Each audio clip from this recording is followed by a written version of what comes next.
Yang kedua, bercerita tentang anjing. Maaf, anjing. Apa guna Quran 30 juzuk cerita anjing? Wa kalbuhum, anjing mereka. Bagaimana keadaan anjingnya?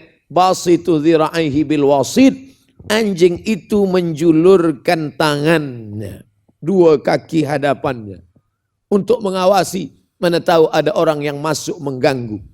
Ini pelajaran yang kedua. Bila engkau tidak ulama, bila engkau bukan alim, bila engkau tak berilmu, andai engkau ditakdirkan menjadi seekor anjing sekalipun, berkhidmatlah untuk orang yang menolong agama Allah. Niscaya nama engkau akan disebut dalam Al-Quran. Andai yang disebut itu adalah seorang orang kaya yang menolong. Raja tak disebut. Raja yang menolong Ashabul Kahfi tak ada disebutkan. Tapi seekor anjing. Mengapa?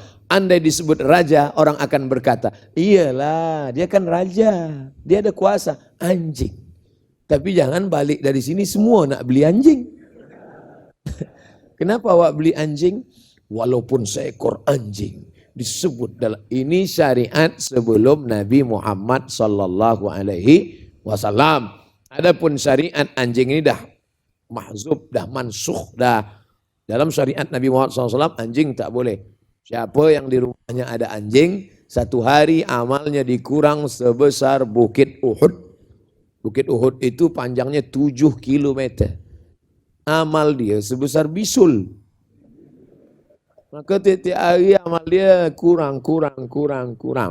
Tapi ini bercerita, berkhidmatlah untuk menolong agama Allah.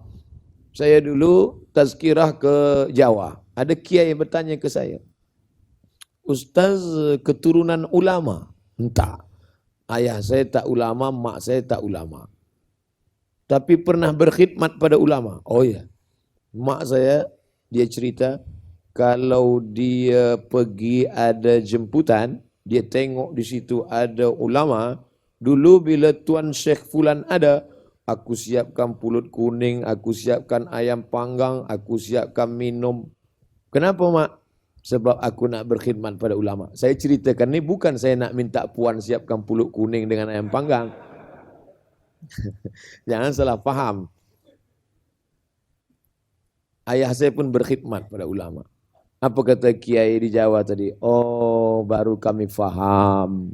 Apa tu kiai? Berarti Ustaz Somad ini adalah doa daripada orang tua yang berkhidmat. Ulama itu mendoakan. Dalam hati saya, dia nak puji saya. Rupanya dia puji mak ayah saya.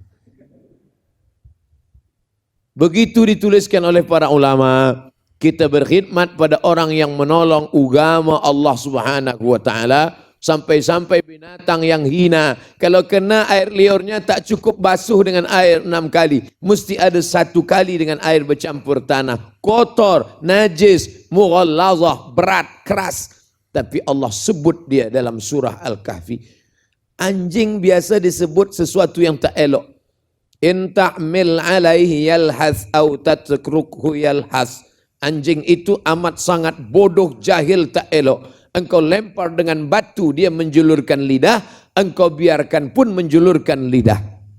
Tapi kali ini Allah memuji. Kenapa? Karena dia diberi nyawa hidup, dan kehidupannya itu untuk berkhidmat kepada Ashabul Kahfi. Apa iktibar pelajaran yang kita ambil?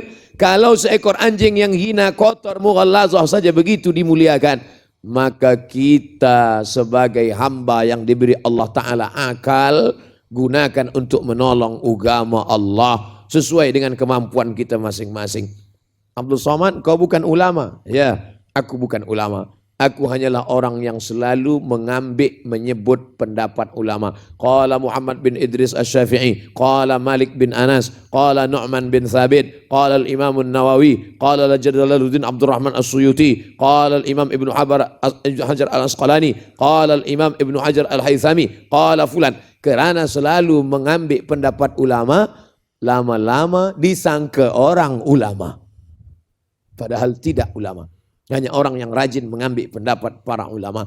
Adapun ulama-ulama, maka jangan heran bila tuan-puan tengok di FB saya, Ustaz Abdul Somad pergi pada ulama fulan, Ustaz Abdul Somad pergi pada ulama fulan. Saya ingin, walaupun saya tak pernah berkhidmat memperbaiki kehidupan mereka, paling tidak saya pernah mengambil iktibar pelajaran seperti yang disebutkan Allah. Ingin selamat dari fitnah Dajjal, nih kita lakukan. Baca surah Al-Kahfi, ada hikmah, iktibar. Fa'tabiru, ambil pelajaran. Ya ulil absar, wahai orang yang memiliki pandangan batin.